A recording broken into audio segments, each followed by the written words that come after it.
तो hello dear student, welcome to my channel study class. आपका स्वागत है। तो स्टूडेंट, आज का वीडियो में हम लोग समानता के परिभाषा को देखेंगे। और जिस जिस स्टूडेंट का 9 जनवरी का एग्जाम जो 2026 में एमडीसी पेपर होने वाला है, और जिस स्टूडेंट का माइनर पेपर होने वाला है, और जिस स्टूडेंट का माइनर में पॉलिटिकल साइंस होने वाला है, यानी एमडीसी में पॉलिटिकल साइंस, मेजर में पॉलिटिकल साइंस और माइनर पेपर में भी पॉलिटिकल साइंस, उन सब के लिए ये वीडियो बहुत ही इंपॉर्टेंट होने वाला है। क्योंकि सभी विषय अलग अलग कैटेगरी में बांटा गया है, बट पॉलिटिकल साइंस तो एक ही है ना। तो जितने भी स्टूडेंट हैं, तो वीडियो को स्किप ना करें, क्योंकि आपका वीडियो में बहुत ही इंपॉर्टेंट क्लास होने वाला है। क्योंकि आपका पेपर कोई भी रहे, लेकिन आपका जो सब्जेक्ट है वो तो पॉलिटिकल साइंस का है ना। तो अगर आप लोग को पॉलिटिकल साइंस कोई भी विषय में है, तो ये वीडियो को पूरा देखें। और इससे पिछले 3 क्लास हम करा चुके हैं, तो जाकर प्ले लिस्ट में जरूर देख लें। आप लोग को एक भी 15 नंबर वाला क्वेश्चन नहीं छूटेगा। इसमें सिर्फ लॉन्ग आंसर क्वेश्चन कराया जा रहा है, ठीक है। तो चलिए स्टार्ट करते हैं। क्वेश्चन हमारा क्या है? क्वेश्चन हमारा है, समानता का परिभाषा दें एवं इसके विभिन्न प्रकारों का वर्णन करें।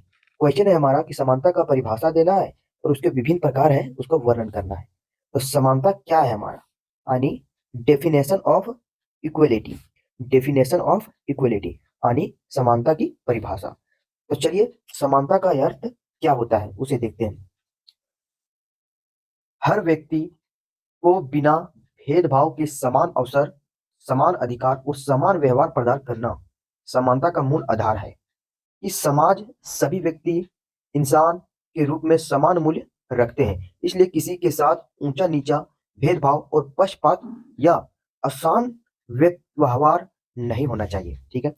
समानता का उद्देश्य है समाज में न्याय, समरसता, मानव सम्मान और समान के अवसर उपलब्ध कराना, ताकि हर व्यक्ति को अपनी क्षमता के अनुसार आगे बढ़ सके। तो कुल मिला के इसे सरल शब्द में देखना है, तो समानता का मतलब सभी लोग के साथ एक जैसा व्यवहार करना है, ठीक है। यानी जितने भी समाज में लोग रहते हैं, उन सभी को बराबर के हिसाब से आप लोग को देखना है और बराबर के हिसाब से उसको अधिकार देना है। जैसे अधिकार और एक ऐसे अक्सर देना है, ठीक है।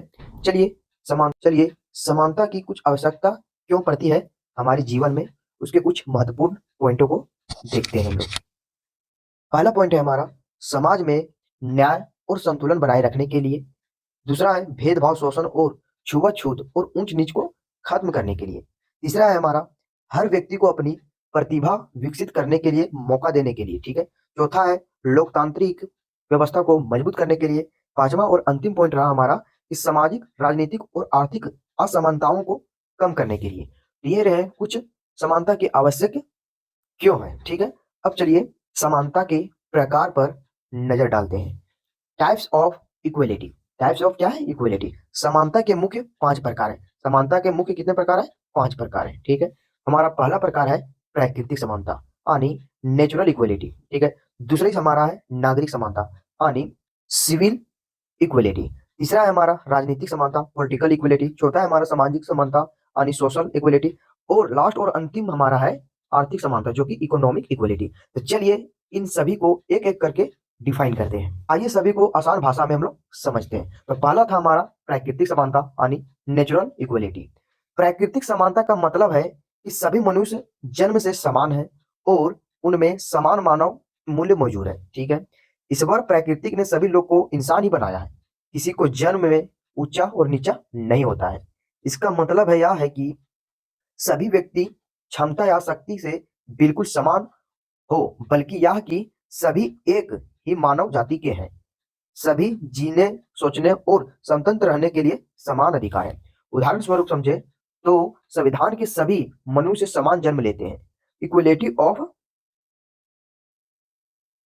की बात कही गई है, ठीक है। चलिए कुछ और पॉइंट देखते हैं हम लोग। या जातिगत भेदभाव, जन्म असमानता को कुछ प्रतीक जो प्राकृतिक समानताओं के विरुद्ध है। अब हम लोग दूसरी की बात करते हैं। तो दूसरा हमारा समानता है नागरिक समानता, यानी सिविल इक्वलिटी, यानी कानून और समानता की बात कहती है, ठीक है। तो चलिए इसका तात्पर्य क्या है उसको हम लोग देखते हैं। दूसरा है हमारा नागरिक समानता का तात्पर्य, कानून के नजर में सभी लोग क्या है? समान है। सभी लोग क्या है? समान है और सभी को समान कानून को अधिकार मिलता है। इसका मतलब हम लोग समझते हैं कि सभी व्यक्तियों पर एक जैसा कानून लागू होता है। सभी को समान नागरिक का अधिकार, जो कि पहला है हमारा संपत्ति का अधिकार, दूसरा है आवागमन का अधिकार, तीसरा है रोजगार का अधिकार और चौथा है हमारा अनुबंधन करने का अधिकार और पांचवा है सभी लोग को न्याय पाने का अधिकार। भारत में कुछ अनुच्छेद प्रमुख हैं, जैसे कि 14, 15 और 16, जो कि नागरिकता समानता को सुनिश्चित करता है। अब हम लोग तीसरी राजनीतिक समानता यानी पॉलिटिकल इक्वलिटी पर आते हैं। राजनीतिक समानता का अर्थ है हमारा कि सभी नागरिकों को राजनीतिक में भाग लेने और शासन को बनाने का अवसर मिलना इसमें शामिल है। ठीक है, प्रत्येक नागरिक को मतदान का अधिकार है। मतदान का अधिकार है प्रत्येक नागरिक को, यानी सभी नागरिक अपने अपने मतदान दे सकते हैं। चुनाव लड़ने का अधिकार है, हर एक व्यक्ति चुनाव लड़ सकता है। लोक सेवा में वो भाग लेने का अवसर भी है। सरकार निर्णयों को अपेक्ष रूप से शामिल होने का भी अधिकार है। भारत में 18 वर्ष से अधिक उम्र के सभी नागरिकों को सार्वभौमिक वयस मताधिकार अन दिया गया है, जो कि राजनीतिक समानता के मुख्य आधार है।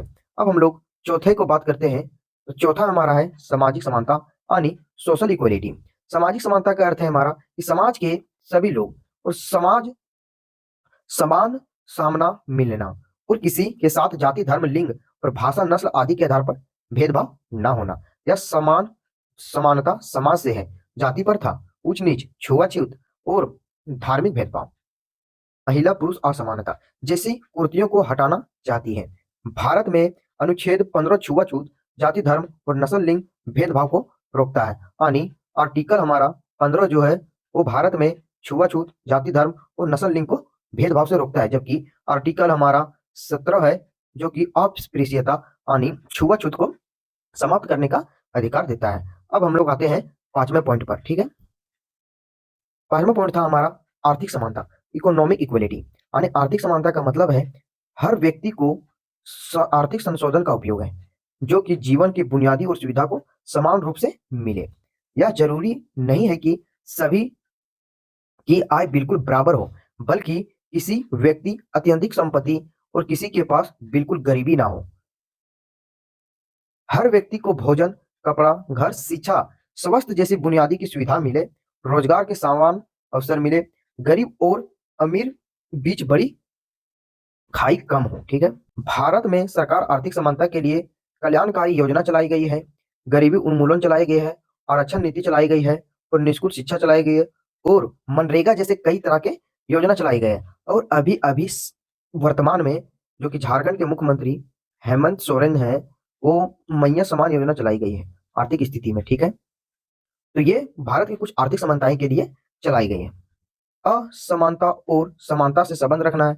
जहाँ समानता नहीं होती है वहां सामाजिक भेदभाव होता है, गरीबी, राजनीतिक अधिकारों से वंचन होता है, शोषण, अन्याय फैलता है। ठीक है, इसलिए समानता हर लोकतंत्र समाज से सबसे महत्वपूर्ण एक बुनियादी है। ठीक है, इसकी प्रमुख निष्कर्ष है हमारा, चलिए इसके निष्कर्ष को देखते हैं। समानता का उद्देश्य है समाज में वातावरण को बनाना जहां हर व्यक्ति को समान अधिकार मिले, सभी लोग को समान अवसर प्राप्त हो, कानूनों सबके लिए क्या हो, बराबर हो यानी समान हो। ठीक है, कोई ऊंच नीच और भेदभाव या शोषण में ना हो।